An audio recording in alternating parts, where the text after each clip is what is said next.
헛똑똑 잡학 아카이브 10분이면 구조가 보입니다. 오늘 우리가 파헤쳐볼 주제는 바로 이겁니다. 우리가 온라인에서 보는 그 1등 자리 말이에요. 이게 정말 실력으로 얻은 걸까요? 아니면 처음부터 다 짜여진 판일까요? 자, 본격적으로 시작하기 전에 이 질문 한번 스스로에게 던져보시겠어요? 우리가 뭔가 검색했을 때 제일 먼저 뜨는 결과, 배달 앱 켜면 맨 위에 있는 가게, 쇼핑몰의 베스트 상품, 매일같이 뭔가를 선택하잖아요. 근데요, 이게 정말 그 상품 자체가 좋아서 고른 걸까요?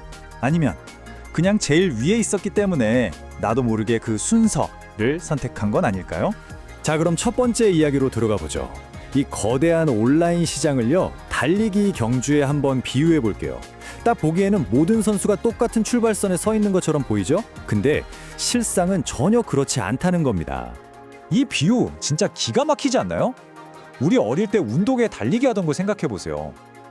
다 같이 출발하려고 서 있는데 갑자기 선생님이 몇 명만 콕 집어서 너넨 저기 20m 앞에서 뛰어 라고 하는 거예요. 그럼 결과가 어떻게 될까요? 뭐 보나마나 하죠. 당연히 앞에서 출발한 선수들이 이깁니다. 그리고 사람들은 그걸 보고 이렇게 말해요.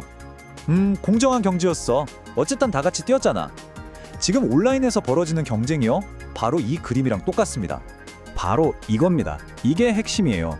그러니까 남들보다 앞에서 출발할 수 있었던 이유가 실력이 좋아서가 아니라 우리가 모르는 사이에 오고 간 돈, 다시 말해 광고비나 더 높은 수수료 때문일 수 있다는 거죠.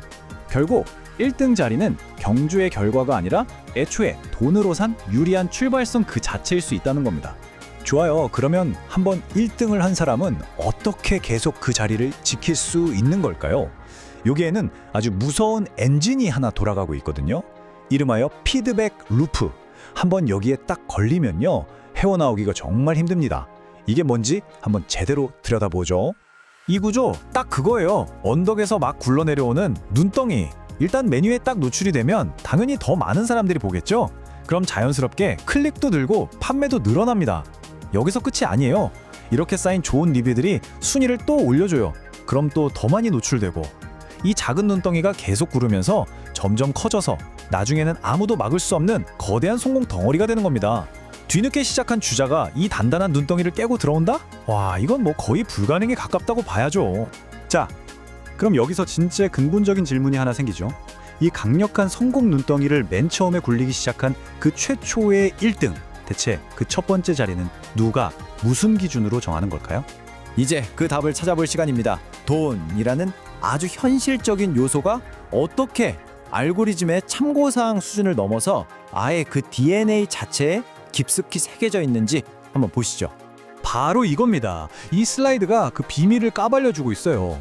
우리 눈에는 당신을 위한 추천, 베스트 매치 같이 엄청 친절하고 객관적인 이름표가 붙어 있잖아요.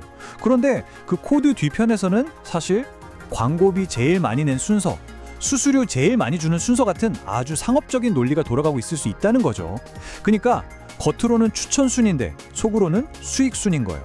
결론은 딱 이거예요. 알고리즘이 우리한테 제일 좋은 걸 찾아주려고 존재하는 것 같죠?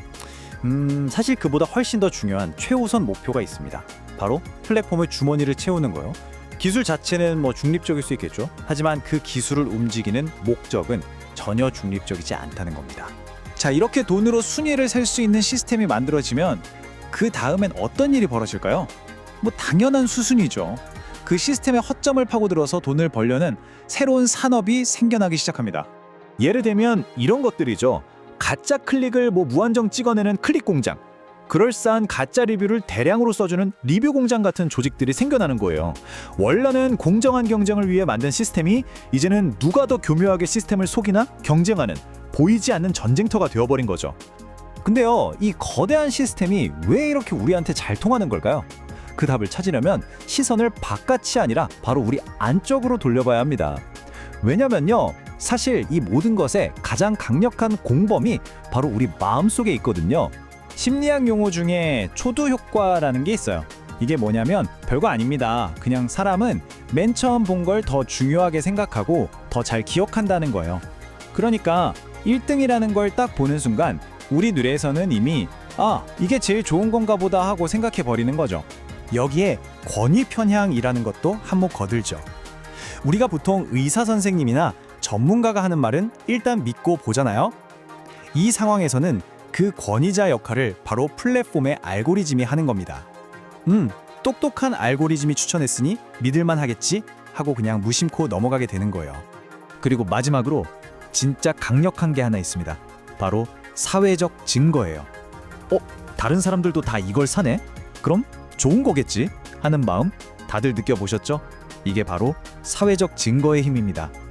1이라는 딱지는 수많은 사람들이 이미 검증을 끝냈습니다 하는 아주 강력한 보증수표처럼 보이는 거죠. 자, 상황이 이렇다 보니까요. 전 세계적으로 이거 이대로 둬도 괜찮은 건가? 하는 목소리가 점점 커지고 있습니다. 이 보이지 않는 거대한 질서, 우리는 이걸 어떻게 바라봐야 할까요? 보면 유럽연합 같은 경우는 플랫폼이 자기네 상품만 밀어주는 걸 법으로 막고 있고요. 미국은 아예 거대 기업의 독점을 문제 삼아서 소송까지 가고 있죠. 우리나라에서도 이 플랫폼 공정성 문제가 아주 뜨거운 감자입니다. 방법은 조금씩 다르지만 결론은 하나예요. 이 거대한 플랫폼의 힘을 이대로 둬서는 안 된다는 공감대가 전 세계적으로 만들어지고 있는 겁니다. 결국 모든 논쟁은 이 하나의 지문으로 귀결됩니다. 이 알고리즘이라는 걸 과연 기업의 중요한 영업 비밀로 보호해줘야 하는 걸까요? 아니면 도로나던가 전기처럼 이제는 우리 사회에 없어서는 안 될 공공재, 즉 인프라로 보고 투명하게 공개하라고 요구해야 하는 걸까요? 오늘 이야기의 핵심이 바로 이 문장에 담겨 있습니다. 옛날에는 사람들이 뒷방에 모여서 돈 봉투를 주고받으며 순서를 정했잖아요. 이제는 그 돈이 알고리즘이라는 코드 안으로 쏙 들어가서 우리 눈에 보이지 않게 순서를 정하고 있는 겁니다. 그러니까 뒷거래가 사라진 게 아니에요. 훨씬 더 교묘하고 세련된 방식으로 시스템이 되었을 뿐이죠. 결국 우리는 맨 처음 던졌던 그 질문으로 다시 돌아오게 됩니다. 지금 여러분의 선택은 정말 자유로운 선택이 맞습니까? 아니면 누군가가 아주 보기 좋게 정렬해 놓은 목록의 맨 위 항목을 그저 소비하고 있는 건 아닐까요? 다음에 무언가를 고르실 때 그냥 누르기 전에 딱 한 번만 이렇게 자문해 보세요. 근데 이게 왜 맨 위에 있지? 어쩌면 그 작은 질문 하나가 진짜 나의 선택을 시작하는 첫걸음이 될지도 모릅니다. 자팍으로 구조를 기록합니다. 구독해두시면 다음 이야기도 이어집니다.